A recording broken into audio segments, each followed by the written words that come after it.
जिथं लोकांच्यावरती अन्याय होतो तिथं मी गुंडगिरी करणार. लोकांवरती अन्याय झाला तर मी करणार. माझं नाव असंच आहे, गुंडगिरी हे लोक करतात. आज बाहेरून लोक यांनी आणले. त्यांच्याकडे हत्यार होते, रिव्हॉल्वर त्यांच्याकडे होते, त्यांच्याकडे चॉपर होते आणि ते म्हणजे लफडे करायला ते लोक आले. आम्ही पकडले. विक्रोळी प्रभाग 124 मध्ये शिवसेना विरुद्ध शिवसेना. विक्रोळी प्रभाग क्रमांक 124 मध्ये शिंदे शिवसेना आणि ठाकरे शिवसेना यांच्यात जोरदार राडा झाला. पैसे वाटपाच्या आरोपावरून सुरू झालेला वाद थेट हाणामारीपर्यंत पोहोचला. या प्रकरणी पोलीस ठाण्यात शिंदे शिवसेनेच्या काही कार्यकर्त्यांवर गुन्हे दाखल करण्यात आले आहेत. माजी नगरसेवक हरून खान यांनी ठाकरे गटाचे पदाधिकारी इम्रान शेख यांच्यावर गंभीर आरोप करत बाहेरून गुंड आणल्याचा दावा केला आहे. तर दुसरीकडे ठाकरे गटाकडून हरून खान लोकांना धमकावत असल्याचे आरोप करण्यात आले आहेत. आरोप प्रत्यारोपांनी विक्रोळीतील राजकीय वातावरण चांगलेच तापले आहे. काय की अगोदर मी एक सांगतो तुम्हाला की पोलीस प्रशासनाने दोघांनाही नोटीस दिली आहे 169 की मुंबई उपनगरमध्ये तुम्ही थांबायचं नाही, तर जेणेकरून मी पालन करतो त्यांच्याकडून पालन होत नाही. अच्छा, जो कालचा जो प्रकार झाला ते लोक पैसे वाटत माझ्या पदाधिकाऱ्यांनी त्यांना विचारला म्हणून त्या लोकांनी डायरेक्टली हरून खाननी, त्याच्या मुलांनी, फरीदलाला आणि आझाद डॅडी या लोकांनी त्यांच्यावरती डायरेक्ट हल्ला झाला. पण त्यांचे आरोप माझ्यावरती की बाबा आम्हीच प्लॅनिंग वगैरे केले, हे केलं, तर आमच्या लोकांना लागलाय. प्लॅनिंग कोण करणार? मी तर नव्हतो जागा, मी वॉर्डामध्ये नाहीये, मग कसं काय कोण प्लॅनिंग करणार? अच्छा, लागलं माझ्या लोकांना आणि आरोप हे करतात. आणि शिवाय ह्यांच्यावरती FIR झाली तर पोलीस प्रशासनाने FIR तर बघूनच केली असेल ना काहीतरी. हे खोटे आरोप करतात. त्या दिवशी जेव्हा हा प्रकरण झाला तेव्हा आम्ही पैसे वाटतो, आम्हाला पैसे वाटायची गरज नाही. आम्ही काम केलं आणि आम्ही काम करतो. आमचं काम लोकांना दिसते. आज 20 वर्षापासून मी काम करतो. लोक मला सारखे निवडून देते. माझी छवी चांगली आहे. मी कुठला काय आपला लफडे करत आहे, माझा गैर धंदा नाही.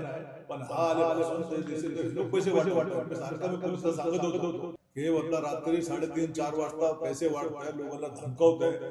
कुठे आमचा धनुष्यबाण दिसला, कोणी असं लावलं दिसला, त्याला गाडी थांबवून म्हणजे असे 15 गाड्या थांबवून आणि कोणी धनुष्यबाणचं काम करतोय का असं धमकी त्याची चालू होती. आणि त्या दिवशी आम्ही जेवून निघालो रोडवर आणि काही गल्लीमध्ये त्यांच्याकडे 50 लोक ते पैसे वाटप होते, त्यांना मी पकडतो. असा आम्ही पैसे वाटप. आणि जेव्हा पकडणार ते लोक त्यांच्याकडे त्यांच्याकडे हत्यार होते, रिव्हॉल्वर त्यांच्याकडे होते, त्यांच्याकडे चॉपर होते आणि ते म्हणजे लफडे करायला ते लोक आले. आम्ही पकडले नंतर मग तेव्हा थोडा लफडा म्हणजे धक्काबुक्की झाली. पोलीस सगळा नाही केला आणि आमचे लोकांनी उलट गुन्हा दाखल करायला लावला, प्रेशर करून. असा काय प्रकरण आमच्याकडे झाला त्यांच्याकडे.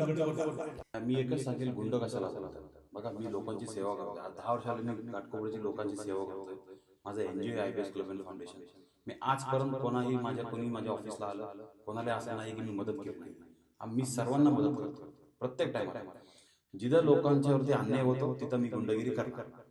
लोकांवरती अन्याय झाला तर मी करणार. माझं नाव असंच आहे, गुंडगिरी हे लोक करतात. आज बाहेरून लोक यांनी आणले इलेक्शनला. तुम्ही बघत असाल ना, तर सरदारजी लोक रुमाल बांधून ते मास्क लावून फिरतात, ह्याच्यासोबत बॉडीगार्ड घेऊन फिरतात. माझं एकही कार्यकर्ता, एकही पदाधिकारी कोणताही बाहेरचा नाही, कोणती बाहेरची गुंड नाही. राहिला घायवळचा विषय आपण सांगतो. घायवळचे तर फोटो CM साहेबांबरोबर आहे.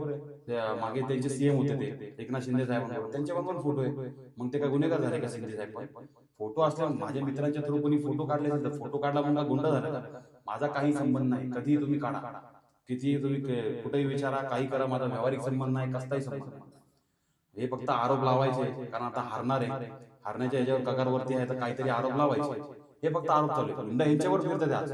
नाही काय ते लोकांनी आता एवढं समजून त्यांचे लोकांना पोलीस स्टेशनला जाऊन आणि आपल्या सगळीकडे आपला जमाव बंद करून त्यांनी सगळं आपला प्रेशर केला आणि त्यांनी स्वतःहून म्हणजे त्यांच्या पोरांनी त्यांच्याकडे आपसातच जे केलंय त्यांनी छोटा त्यांनी आपला मारून घेतलेला आहे. असं काय मारामारी झालेली नाही, काय झालं नाही.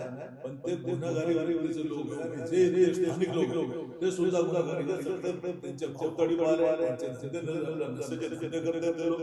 त्यांच्यावर किती केस केले, सगळे वॉन्टेड लोक आणि एक लोक 2-3 तडीपार आणि हे जे तडीपार गुन्हेगार त्यांना पैसे देऊन तसे धरून ते आपल्या विरोध प्रचार करतात.